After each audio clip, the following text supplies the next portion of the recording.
সাতক্ষীরার আশাশুনিতে নুসরাত জাহান রাহি হত্যা মামলার প্রধান আসামিকে গ্রেপ্তার করেছে পুলিশ। রোববার বিকেলে আশাশুনির আগরদাড়ি গ্রাম থেকে তাকে আটক করা হয়। আটককৃত আসামি রেজাউল ইসলাম জনি উপজেলার আগরদাড়ি গ্রামের আব্দুর রাজ্জাকের ছেলে। নিহত নুসরাত জাহান রাহি একই গ্রামের রবিউল ইসলামের মেয়ে ও আগরদাড়ি সরকারি প্রাথমিক বিদ্যালয়ের ২য় শ্রেণীর ছাত্রী। সম্পর্কে জনি রাহির প্রতিবেশী চাচা হয় বলেও জানা গেছে।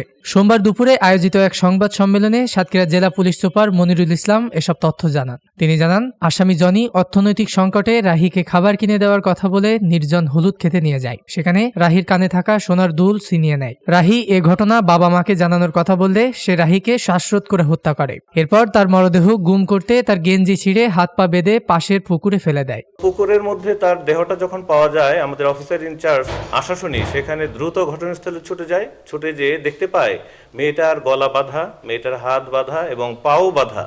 আমরা খুব নির্মম হত্যাকাণ্ডের শিকার বলে এটা আমরা দেখতে পাই। তাড়াতাড়ি অতি দ্রুত সেখান থেকে লাশটি উত্তোলন করে আনা হয় শ্রোতাল করার জন্য, এবং এটা যে একটা হত্যাকাণ্ড, পরিকল্পিত হত্যাকাণ্ড আমরা এটা বুঝতে পারি, এবং এর পরবর্তী সময়ে একটা হত্যা মামলা রুজু হয়, নিয়মিত হত্যা মামলা রুজু হয়, এবং আমরা সার্বিকভাবে এই আসামি গ্রেপ্তারের জন্য সর্বান্তকরণ আমরা প্রচেষ্টা চালাই, অভিযান পরিচালনা করি। এখানে ওসি আশাশুনি, আমাদের ক্রাইম অ্যান্ড অপারেশনস যে পুলিশ সুপার আমিনুর রহমান সহ ডিবির যে কর্মকর্তা রয়েছে তাদের মাধ্যমে অভিযান পরিচালনা করি।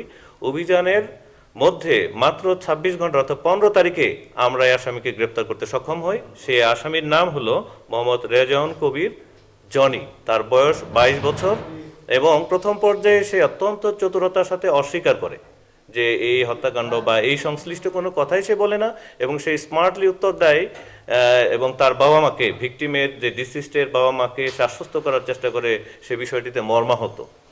পরবর্তী নিবিড় জিজ্ঞাসাবাদের মাধ্যমে, প্রাথমিক এবং নিবিড় জিজ্ঞাসাবাদের মাধ্যমে সে স্বীকার করে মেয়েটির কানে দুল ছিল, ২টি দুল ছিল।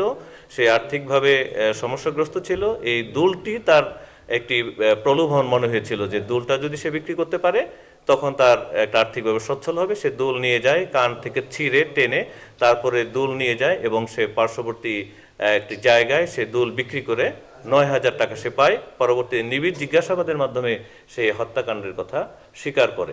এর আগে শনিবার দুপুরে আশাশুনির আগরদাড়ি গ্রামের একটি পুকুর থেকে শিশু কন্যা রাহির হাত পা বাঁধা মরদেহ উদ্ধার করে পুলিশ।